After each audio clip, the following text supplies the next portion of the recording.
Welcome back. You're watching the Independent Republic of Mike Graham right here on Talk TV. Yesterday, students at the University of Exeter representing the Committee for Accuracy in Middle East Reporting and Analysis, manning a stall to raise awareness about anti-Semitism, found themselves crowded by dozens of their peers, some of them launching into heated arguments and allegedly throwing orange squash over the Jewish students.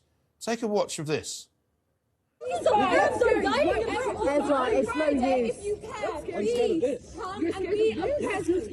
Okay? You came onto campus, you knew what was going to happen, bro. There's like five of you. But that says something, right? No, but we can't have if I came onto campus and was in white supremacist talk, if I came onto campus... Okay, carry on believing that. Carry on believing that. I mean, you can sit there and say all these things. Palestinians got dispossessed, yet you hand out a leaflet saying they didn't deserve it. You act as if all of this never fucking happened.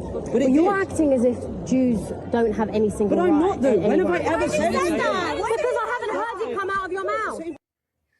A spokesperson for the University of Exeter told us, "We can confirm we are investigating a report of an incident that took place on our campus. We are meeting with those involved to ensure they are receiving the appropriate support.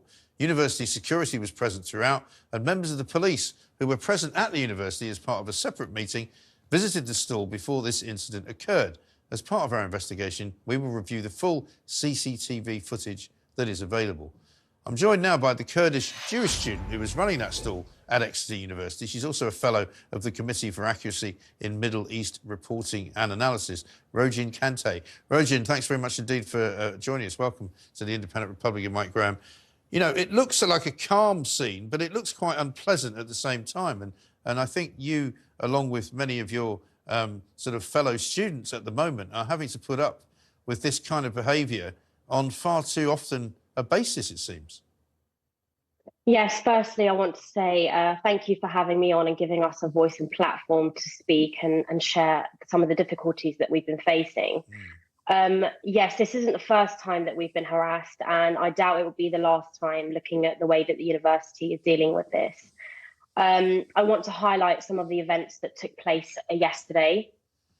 But firstly, I want to go into some of the history and let everybody know that this was not the first time that we've been intimidated or harassed. So prior to October 7, we were harassed again at a stall, myself and my friends, where we had a lot of violence directed at us, where we were told that Hamas wasn't a terror organization, that we were terrorists. And then moving on to post-October 7, we have had professors giving lectures saying that Hamas is a resistance movement and that they are not a violent terrorist organization. Just only last week, we had a webinar in which professors denied the allegations of rape and sexual violence against Israeli women on October 7th and completely dismissed the tragic events that took place on that day. It's incredible, isn't it? And you say this happened before October the 7th, but since then, is this something that you fear happens pretty much every time you go out to do anything like this? Yes, so this was the first time that we kind of had the bravery to go out and do something like this, really. And we were met with hostility. We felt extremely unsafe and unprotected and, you know, very lonely. Because, yes, the university have told you that they were present, which they were, but they refused to act when there was juice spilt over the Israeli flag, which hit myself and my friends. I just want to make it clear that this was red juice that was thrown over the flag to make it look as if the Israeli flag had blood on it. And it hit us. The university saw this, the security saw this and refused to act. And there was lots of anti-Semitic tropes that went around. The crowds were extremely big, which wasn't managed, and we just felt extremely unsafe and unprotected. And did they seem organised to you? I mean, did it seem like something spontaneous, or did it seem like they knew exactly what they were doing? Well, I can't say whether they were organised or not, but, you know, they were able to organise once they got together in front of us and intimidate us on a large scale.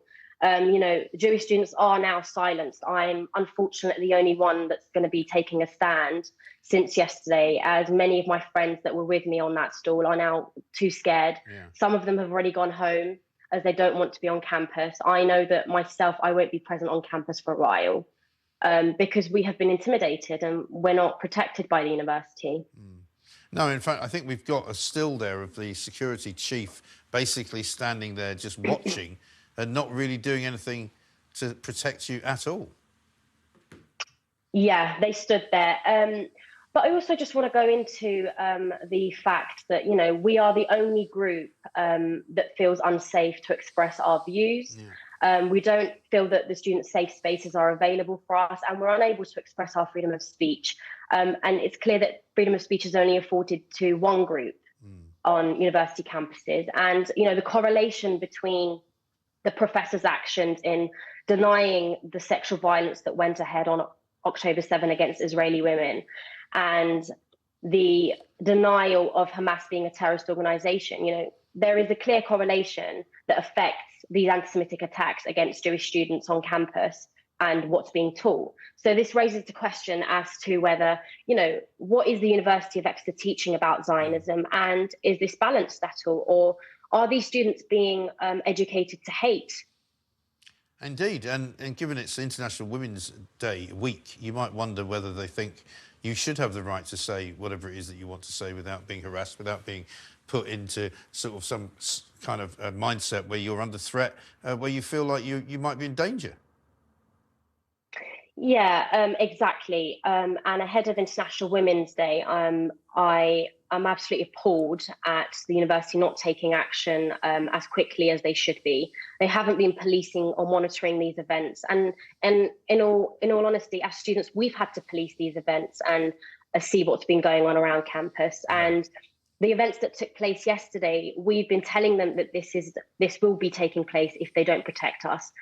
And they just haven't protected us. And the students yesterday, they were not pro-Palestinian students. They were just anti-Israel, because in essence, attacking Jewish students will not advance their cause and will not do anything for the Palestinian people.